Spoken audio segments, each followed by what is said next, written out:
नमस्कार, स्वागत है आप सभी का। मैं हूं आपके साथ कुमार कुणाल धीरज। आप देख रहे हैं मुद्दा, और आज मुद्दा में बातचीत होगी बिहार की, और बिहार में हुए कैबिनेट विस्तार की। जी हां, और जिस तरह से यह कैबिनेट विस्तार किया गया है वह अपने आप में बहुत कुछ कहता है।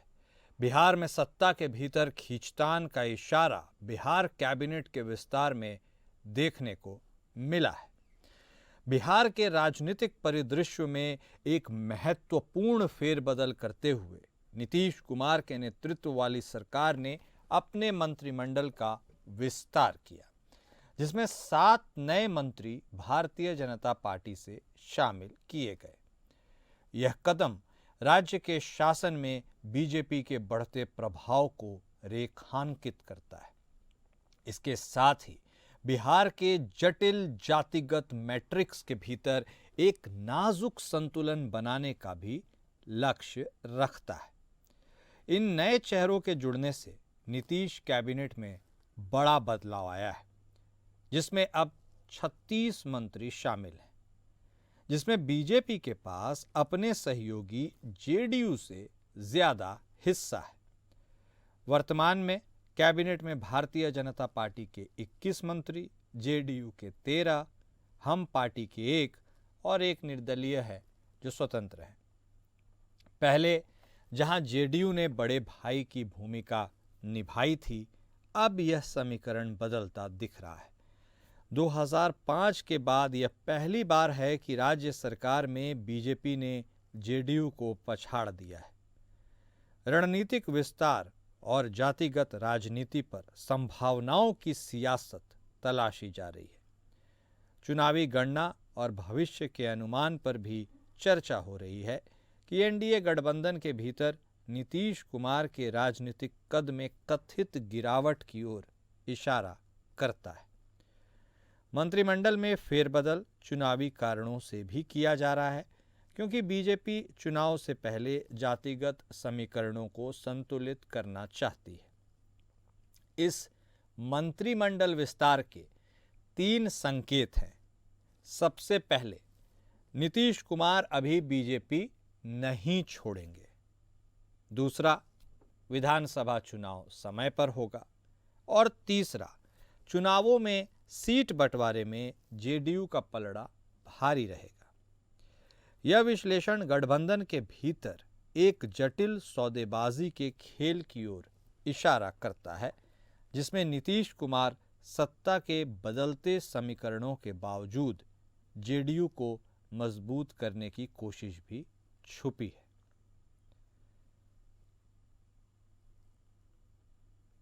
तो बिहार में जेडीयू कोटे से कोई मंत्री इस कैबिनेट विस्तार में नहीं बनाया गया है।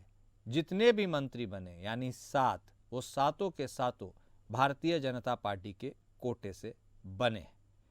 और ऐसे में बिहार में मंत्रिमंडल विस्तार के बाद अब सियासी समीकरण बदल गए हैं। नीतीश कैबिनेट में बीजेपी के 21 मंत्री हो गए, जेडीयू के 13 मंत्री। नीतीश कुमार के सीएम फेस की घोषणा को लेकर अभी भी असमंजस बना हुआ है। जातीय समीकरण साधने की तो कोशिश भरपूर की गई है, लेकिन मुख्यमंत्री के चेहरे को लेकर थोड़ी सी असमंजस है, जो अभी भी जारी है। हालांकि जानकार मानते हैं कि इसमें बहुत ज़्यादा दिक्कत होने की कोई गुंजाइश नहीं है, क्योंकि नीतीश कुमार ही मुख्यमंत्री पद का चेहरा हो सकते हैं।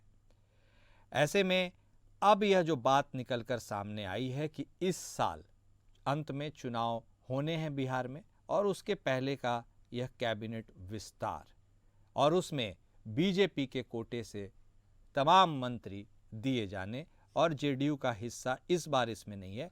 एक थियरी यह भी है कि जिस अनुपात में विधायक हैं, उस अनुपात में वैसे भी जेडीयू पहले ही अपने मैक्सिमम लिमिट को प्राप्त कर चुकी है। ऐसे में जो भी गुंजाइश बची थी वो केवल और केवल भारतीय जनता पार्टी के लिए ही बची थी, और ऐसे में इसे कुछ अलग करके नहीं देखा जा सकता है। जहां गुंजाइश थी उसे ही भरा गया है, और वही संभावना भी जताई गई है।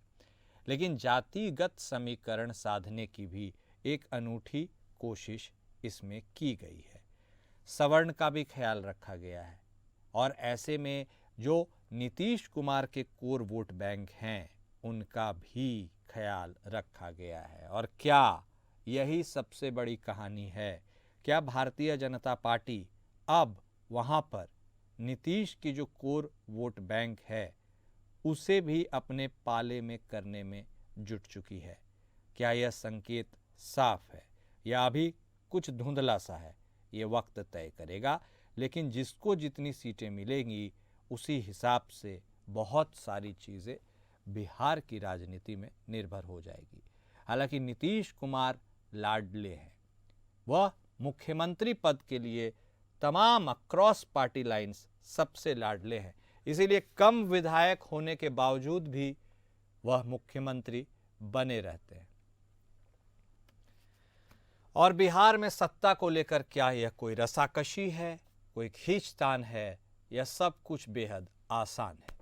इसी पर आज हम अपनी चर्चा को आगे बढ़ाते हैं। हमारे साथ हमारे खास मेहमान जुड़ चुके हैं।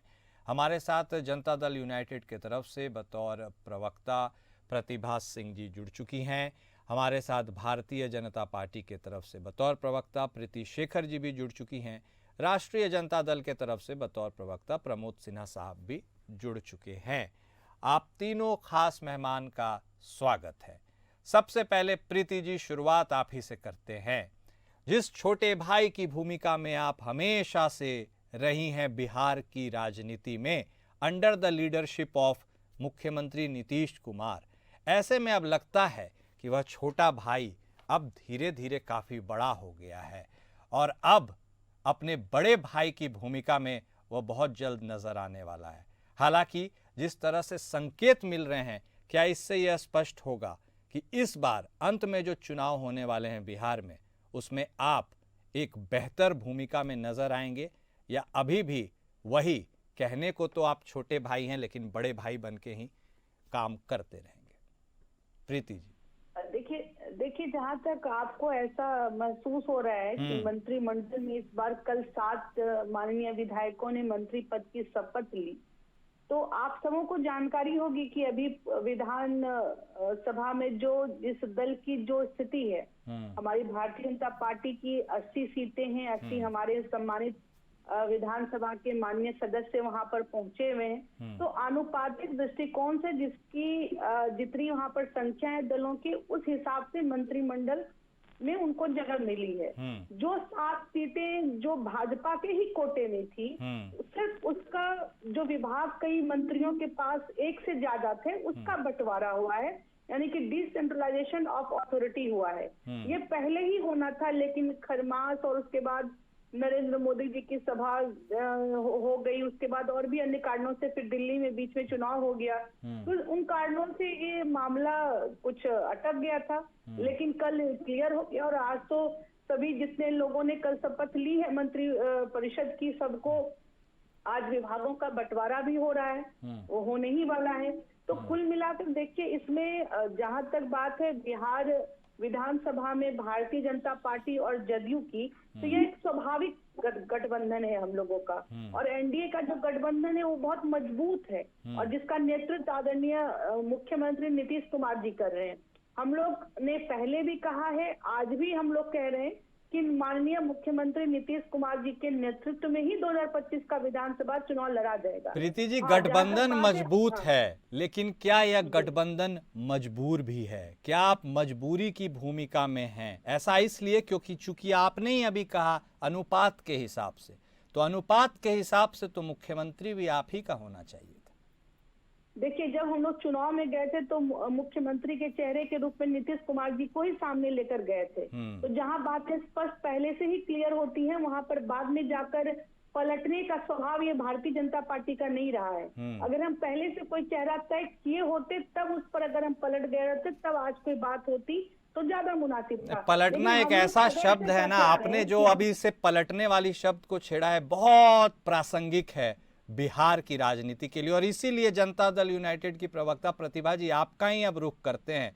पलटने में यदि किसी ने महारत हासिल की है तो वह मुख्यमंत्री नीतीश कुमार हैं, क्योंकि जिस स्वाभाविक अलायंस की बात प्रीति जी कर रही हैं, उसमें एक अस्वाभाविक सा पल भी हम लोगों ने कई मर्तबा देखा है।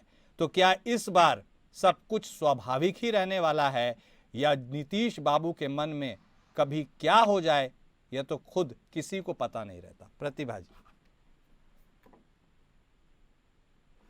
चलिए ठीक है, प्रतिभा जी से हमारा संपर्क फिलहाल कुछ क्षणों के लिए टूटा है, हम उनसे फिर से जुड़ेंगे। लेकिन प्रमोद सिन्हा साहब, सब कुछ साइलेंट स्पेक्टेटर की तरह आप देख रहे हैं, ऐसे में अब आपको लग रहा है आप अपनी जमीन को टटोलने की संभावनाओं से, क्योंकि यदि पिछले चुनाव की भी बात करें तो यदि विधायकों की संख्या की बात करें तो आप बहुत ज्यादा पीछे नहीं थे, लेकिन उतने भी ज्यादा नहीं थे कि आप सरकार बना पाए, और इसीलिए आपको नीतीश कुमार के चेहरे से काम चलाना पड़ता है। इस बार क्या वही बेचारगी लाचारगी की अवस्था फिर से, या इस बार एकदम सुपर पावर बन के उभरिएगा और सारे समीकरणों को साधने की जरूरत ही नहीं पड़ेगी? सिन्हा साहब, देखिए कुणाल जी, ये समझने वाली बात है कि 2020 बिहार विधानसभा का चुनाव हुआ था और जो मत परिणाम आए थे मात्र 12,000 वोट का अंतर रहा था, और कुछ मामूली सीटों के अंतर से हम लोग सरकार बनाने से सरकार नहीं बना पाए थे। लेकिन जो हमारे नेता आदरणीय तेजस्वी प्रसाद यादव जी का जो कमिटमेंट था विधानसभा चुनाव के पहले, और उनको जब हम लोगों को मौका मिला 2022 में 9 अगस्त 2022 को, तो हम अपने कमिटमेंट पर खड़ा उतरने का पूरा प्रयास किया। उस दौरान आपने हम लोग जो सरकारी नौकरी देने की बात कही थी, तो 5 लाख से अधिक सरकारी नौकरी देने का काम किया गया। जो नियोजित शिक्षक थे 4.5 लाख, उनको राजकर्मी का दर्जा दिया गया। यही भारतीय जनता पार्टी के नेता कहते थे कि अब भगवान भी उतर जाएंगे तो उनको ये दर्जा प्राप्त नहीं होगा, लेकिन हम लोगों ने वो काम किया। जातीय गणना करा करके आरक्षण के दायरा को 65% बढ़ा करके करने का काम किया। IT policy, tourism policy, sports policy लाने का काम किया। तो कई सारे, चाहे आप स्वास्थ्य में देख लीजिए, मिशन 60, मिशन बुनियाद, मिशन परिवर्तन, कई ऐसे कार्यक्रम किए गए जिसके चलते जो है उस दौरान जो 17 माह का जो अल्पकाल था, जो हम लोगों का जो तेजस्वी जी का सेवा काल था, उसमें हमने परिवर्तन करने का काम किया। लेकिन महागठबंधन की सरकार से नीतीश कुमार जी अलग होकर के चले गए। तो चले गए तो सरकार के जिन विषय पर जो हम लोगों का जो था 3.5 लाख प्रक्रियाधीन नौकरी हम लोग करके आए थे, तो इनको देना चाहिए था, लेकिन उस पर विफल साबित हुए। उसके बाद आप देखिए कि पेपर लीक हो गया। तो कई सारे विसंगतियां हैं। आज पुनः जो है 20 सालों से मुख्यमंत्री नीतीश कुमार जी हैं, और देखिए कि बिहार जो है आज, चाहे आप शिक्षा की बात कर लीजिए, स्वास्थ्य की बात कर लीजिए, या आप गरीबी उन्मूलन की बात कर लीजिए, तो आज अंतिम पंक्ति पे खड़ा है। और ये हम नहीं कहते हैं, नीति आयोग की रिपोर्ट कह रही है। तो ये समझने वाली बात है। चाहे प्रति व्यक्ति आय की आप बात कर लीजिए, सबसे अंतिम पंक्ति पे है बिहार। किसानों की आय पर बात कर लीजिए, तो कई सवाल है। पलायन देखिए बदस्तूर जारी है। तो कई ऐसे सवाल है कि 20 वर्षों से शासन में रहने के बाद भी बिहार की समस्याएं यथावत हैं। तो उन्हीं समस्याओं को लेकर के हमारे नेता आदरणीय तेजस्वी प्रसाद यादव जी जनता के बीच जाने का काम कर रहे हैं। महंगाई, बेरोजगारी, गरीबी, भूखमरी को लेकर के। और हमारे नेता देखिए कार्यकर्ता दर्शन से संवाद यात्रा पर जब निकले हैं, तो उन्होंने अब महंगाई को लेकर के माई बहन मान योजना कि हमारी सरकार बनेगी तो हम महिलाओं को 2500 रुपया प्रति माह देने का काम करेंगे। 200 यूनिट। ठीक है, वो तो जब बनेगी तब ना, उस बनने के पहले तो 1000 पेच है। पहले चुनाव में आपको उतरना है, जनता के मन में घर बनाना है। हाँ, जल्दी से कंप्लीट कीजिए, फिर जाएंगे प्रतिभा जी के भी पास। बिल्कुल कुणाल जी, जो कमिटमेंट हमारे नेता ने 2020 बिहार विधानसभा चुनाव के पहले किया था, मात्र उनको जब 17 माह का मौका मिला तो उसमें उन्होंने उस पर फुलफिल करने का काम किया। तो जो आज जो कमिटमेंट कर रहे हैं, मात्र देखिए मात्र 12,000 वोट का अंतर रहा था बिहार 2020 में, और इस बार जनता मन बना चुकी है। जब भी चुनाव होगा, जनता हमारे नेता आदरणीय तेजस्वी प्रसाद यादव जी को अपना आशीर्वाद देने का। ठीक है सिन्हा साहब, और आपने जिस संख्या को मात्र कहा ना, यही एकमात्र हथियार था आपको सरकार में आने के लिए, और उससे आप वंचित रह गए, जो अब आपको नीतीश बाबू का सहारा लेना पड़ता है। और नीतीश कुमार, प्रतिभा जी भी हमारे साथ जुड़ चुकी हैं, एवर रेलेवेंट, हमेशा प्रासंगिक रहने वाले और व्यक्तित्व हैं वह बिहार की राजनीति में, जिनके बिना बिहार की राजनीति तो नहीं चलती है। प्रतिभा जी, अभी थोड़ी देर पहले प्रीति जी से बात हो रही थी, भारतीय जनता पार्टी की प्रवक्ता हैं, वो कह रही थी कि हमारा जो आपके साथ गठबंधन है बहुत स्वाभाविक है और पलटने वाले लोगों में हम नहीं हैं, ऐसा उनका आशय था। वो उस लाइन को मैं उसका संदर्भ बता रहा हूं आपको। ऐसे में प्रतिभा जी, एक ये दोनों जो वर्ड्स हैं ना, एक स्वाभाविक गठबंधन और एक पलटना, इन दोनों को उन्होंने खूब अच्छे से, नीतीश बाबू ने इसका मतलब समझाया है। कैसे स्वाभाविक गठबंधन अस्वाभाविक भी हो जाता है, ये भी लोगों ने देखा है, और कैसे पलटने वाली बात में नीतीश बाबू पलट जाते हैं, रूठ जाते हैं, मान जाते हैं और अब फिर से एक हो जाते हैं। ऐसे में बिहार की सियासी खिचड़ी क्या इस बार कुछ अलग है, या सब कुछ जैसा सीधा सरल दिख रहा है वैसा ही है? नहीं, देखिए कुणाल जी, ये पलटने वाली बात क्या है ना कि अब आप बताइए 2005 से लेकर 2000 अभी क्या है, 25 आ गया है ना। अभी तक सत्ता के केंद्र में यानी बिहार के मुख्यमंत्री आदरणीय नेता श्री नीतीश कुमार जी हैं। बिल्कुल। तो बताइए, जिनको सत्ता चाहिए होता है वो नीतीश कुमार जी के पास आते हैं या नीतीश कुमार जी किसी के पास जाते हैं? बिल्कुल। पहली बात। दूसरी बात, ये लोग जब अलटने पलटने वाली बातें किए, ठीक है कि हमारी बहन ने कहा होगा या फिर हमारे बीजेपी के प्रवक्ता ने कहा होगा कि भाई हमारा स्वाभाविक गठबंधन है, तो निश्चित रूप से हमारा स्वाभाविक गठबंधन है बीजेपी के साथ। बीजेपी और जेडीयू का जो गठबंधन है बहुत मजबूत और स्वाभाविक गठबंधन है। दोनों दल एक दूसरे के साथ, यानी अभी जो भी हमारा एनडीए के घटक दल है, एक दूसरे के साथ हम लोग स्वाभाविक और वैचारिक जो चीजें होती है, विचार हमारे मिलते हैं, वैचारिक एकजुटता के कारण डेवलपमेंट का काम कर पाना आसान होता है। तो देश के प्रधानमंत्री आदरणीय श्री नरेंद्र मोदी जी और बिहार के यशस्वी मुख्यमंत्री आदरणीय श्री नीतीश कुमार जी का जो विजन है, दोनों का विजन है कि कैसे देश को, राज्य को अगली पंक्ति में ला करके खड़ा किया जाए, कैसे लोगों के हितों के लिए काम किया जाए, कैसे समावेशी विकास किया जाए। तो ये विचारधारा जब मैच होते हैं, जब विचार मिलते हैं, तो कार्य करने में आसानी होती है। नहीं, वो तो और ठीक है, सफलतापूर्वक बिल्कुल किसी भी मिशन पे पहुंचा जा सकता है। हाँ। तो लेकिन आपने जिस गठबंधन की ओर आप इशारा कर रहे हैं, जिसमें आप अभी मौजूद हैं, मजबूती से आप वो गठबंधन में चल रहे हैं, लेकिन आपकी खुद की मजबूती प्रतिभा जी घट रही है। 2005 में जितनी संख्या थी आपकी सीटों की, अब वह नहीं है।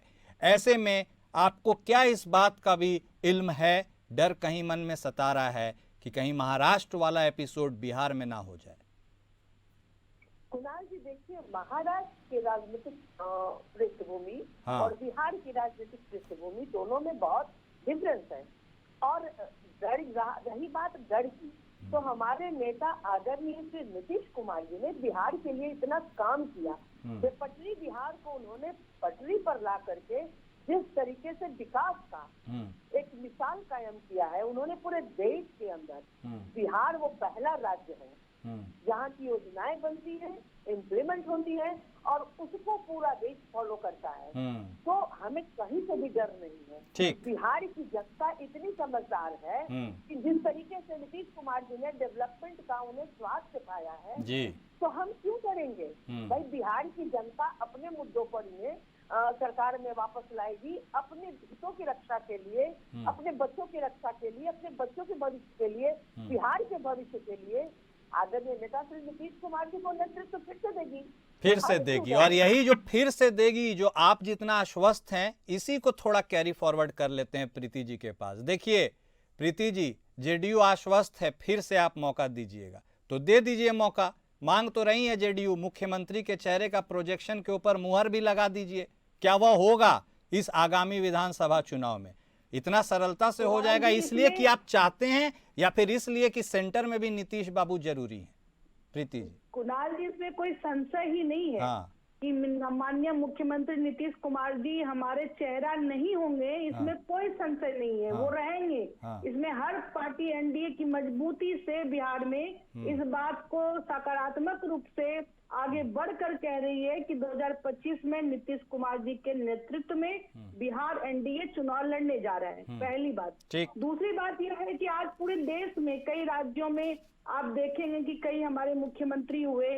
आज बिहार की बात कर ले तो पूर्व में भी मुख्यमंत्री लालू जी रहे, राबड़ी जी रही, लेकिन नीतीश कुमार जी की छवि को जब आप कंपेयर करेंगे तो आज तक इनकी छवि पर कोई दाग नहीं लगा है। कोई इनकी ईमानदारी पर सवाल नहीं उठा सकता है और कोई इनके स्वभाव और विचार और बिहार के विकास को लेकर जो इनका संकल्प है उस पर कोई प्रश्न चिन्ह नहीं उठा सकता है। ये सच्चाई है और इसी सच्चाई के साथ विपक्ष को भी आज इस बात को मान लेना चाहिए कि नीतीश कुमार जी जब तक हैं तो वही नेतृत्व करेंगे, मुख्यमंत्री एनडीए की तरफ से वही रहेंगे, वही फेस होंगे और 25 में भी उनके ही चेहरे पर चुनाव लड़ा जाएगा। ठीक। भारतीय जनता पार्टी हमेशा से, चाहे हमारी सीटें चाहे ज्यादा क्यों ना आ जाए, लेकिन हम लोगों ने हमेशा नेतृत्व माननीय मुख्यमंत्री नीतीश कुमार जी को दिया है और स्वाभाविक तौर पर दिया है, क्योंकि स्वतः ही पहले से ही हमारे वो चेहरा रहे हैं एनडीए के और मुख्यमंत्री के सबसे प्रबल रूप से उनकी ही सबसे पहचान आगे है। तो इसमें कोई संशय वाली कोई बात नहीं है कि भारतीय जनता पार्टी इसको लेकर कभी कोई प्रश्नवाचक चिन्ह क्रिएट कर रहा है या कहीं ऐसी कोई हल्की भी कोई संभावना कहीं दिखती हो, ऐसा कुछ भी नहीं है। ठीक है, बहुत स्वाभाविक है, नहीं समझ गए आपकी बात को। हम लोग 225 सीटों के साथ फिर से नीतीश कुमार जी मुख्यमंत्री बनेंगे, हमारा एनडीए का स्वाभाविक और बहुत प्रभावी गठबंधन। तो 110 और 15 दीजिएगा ना, कम से कम मांगेंगे जेडीयू वाले तो सीट। देखिए सीटों पर तो चर्चा दोनों गठबंधन के जो शीर्ष नेतृत्व वो लोग बैठकर करेंगे। जो पहले हुआ है और अब क्या होना चाहिए उस पर वो लोग तय करेंगे। ठीक है। हाँ। एक बात तो तय है, एक बात तो तय है कि हमारा गठबंधन है और हमारा गठबंधन रहेगा। वो इंडी अलायंस के तरफ ताश के पत्तों की तरफ बिखरने वाला नहीं है। ठीक है। फेविकॉल की मजबूत जोड़ की तरह हमारा गठबंधन है, जो साथ में है और साथ में टिकेगा भी, साथ में रहेगा। ठीक है, सिन्हा साहब सुन रहे हैं ना, फेविकॉल वाला मजबूत गठबंधन है, टूटेगा नहीं। अब इस बार आप कितना भी जोर लगा लीजिए, लेकिन ये भी ध्यान करने की जरूरत है कि ये गठबंधन में भी दरार आ गई थी और वह लोगों को और आपको भी सोचने पर मजबूर करता है कि क्या आप उस दरार का इंतजार कर रहे हैं, कहीं से उसे खोजने की कोशिश कर रहे हैं। क्योंकि नीतीश बाबू के विरोध में आप ज्यादा कुछ नहीं कहते हैं, इसका मतलब एक गेट आप भी अपने तरफ खुले रखते हैं, वही एक गेट जो कभी बीजेपी ने बंद किया था। सिन्हा साहब देखिए कुणाल जी, जो आप एक गेट खोलने की बात कह रहे हैं, तो हमारे नेता आदरणीय तेजस्वी प्रसाद यादव जी ने अब साफ और स्पष्ट रूप से कहने का काम किया है कि हम जनता के बीच जाएंगे, कुल्हाड़ी पर पैर मारने का काम हम नहीं करेंगे। ओके। ये बिल्कुल साफ और स्पष्ट इसको समझने की जरूरत है। दूसरी बात है कि ये लोग जो बार बार बोल रहे हैं कि हमारा गठबंधन जो है स्वाभाविक है, नेचुरल है, और देखिए कि किस प्रकार से कल जो मंत्रिमंडल का विस्तार हुआ है, तो मंत्रिमंडल के विस्तार को अगर बारीकी से आप समझिएगा तो आप समझ लीजिए कि पूरी तरीके से भारतीय जनता पार्टी जो है जदयू को हाईजैक कर चुकी है। क्योंकि जदयू के भी विधायक ये मन बनाए हुए थे कि मंत्रिमंडल विस्तार में उनकी भी भागीदारी होगी, लेकिन पूरी की पूरी जो विस्तार हुआ है वो भारतीय जनता पार्टी का हुआ है। और आप जब देखिएगा जातिगत जब आप अध्ययन करिएगा तो आप पाइएगा कि जब कोई समाज जिस पर जो है से ये लोग निर्भर करते थे कि माननीय मुख्यमंत्री नीतीश कुमार जी उस समाज से आते हैं, तो उस समाज के भी लोगों को मंत्रिमंडल में भारतीय जनता पार्टी ने आगे बढ़ाने का काम किया है। ये एक चीज ये समझ, और उसी से मुझे एक चीज आप भी समझा दीजिए, यादव में से किसी को आपके यादव समुदाय से मंत्री नहीं बनाया गया है, मुसलमान से नहीं बनाया गया है, तो क्या वही दरवाजा आपके लिए सबसे सेफ है? नहीं, और आप देखिए ना, और देखिए एक भी महिला से भी मंत्रिमंडल में किसी महिला को भी जगह नहीं दिया गया है। आधी आबादी का प्रतिनिधित्व नहीं दिया गया है। ये लोग महिला सशक्तिकरण की बात भले कर लें, लेकिन जब उनको हिस्सेदारी देखिए, यही भारतीय जनता पार्टी जब लोकसभा का चुनाव था तो एक भी सीट देने का काम नहीं की थी। ये समझने की बात है। और सबसे बड़ी बात है कुणाल जी कि ये लोग यह तो कहते हैं कि हमारे मुख्यमंत्री नीतीश कुमार जी के नेतृत्व में हम चुनाव लड़ेंगे, लेकिन अगला मुख्यमंत्री नीतीश कुमार जी होंगे, इस पर अमित शाह भी कहते हैं कि इसको संसदीय बोर्ड में तय किया जाएगा। राजनीति है ना, राजनीति में कुछ गारंटेड नहीं होता है। हाँ, तो ये समझना आपको है और हमको है, तो हम समझिए जनता क्या समझती है इसके ऊपर निर्भर है। वो आपको दुश्मन के भूमिका में देख रही है, दोस्त में, तो आपको समझना समझाना है। प्रतिभा जी एक सवाल तो आ रहे हैं, प्रतिभा जी एक सवाल तो है। अब देखिए जिस ओर बात चली है उसी ओर आप भी चलिए। महिलाओं को इस बार 7 में से एक भी जगह नहीं, यादव समुदाय से एक भी नहीं, मुसलमान को एक भी नहीं, यानी आप मान के चलें कि इनके बिना भी आप चुनावी मैदान में फतह पा लीजिएगा। देखिए कुणाल जी, एनडीए है ना, जात पात की राजनीति नहीं करती है। हाँ। जात पात की पुरोधा तो राष्ट्रीय जनता दल एनडी गठबंधन वाले हैं। जात पात और परिवार की राजनीति यही लोग करते हैं। हमारे यहाँ जात पात की राजनीति नहीं होती है। अरे भाई, रही बात महिला की, तो क्या नीतीश मंत्रिमंडल में महिलाओं की संख्या नहीं है? बीजेपी से के मंत्री बनाए गए। अरे भाई, तो जेडीयू कोटे से मंत्री पहले बने हुए हैं कि नहीं है? तो ये जेडीयू और बीजेपी के लोगों को तय कर देना चाहिए कि घोषणा कर देना चाहिए कि मुख्यमंत्री नीतीश कुमार जी होंगे। हमारे मंत्री इस पर क्या कह रही है ये भी पूछ लीजिए। किसी दल के मंत्री नहीं है, वो एनडीए के मंत्री हैं। आपने सुना होगा, कल उन लोगों से सवाल किए मीडिया वालों ने, तो हमारे मंत्री ने क्या जवाब दिया?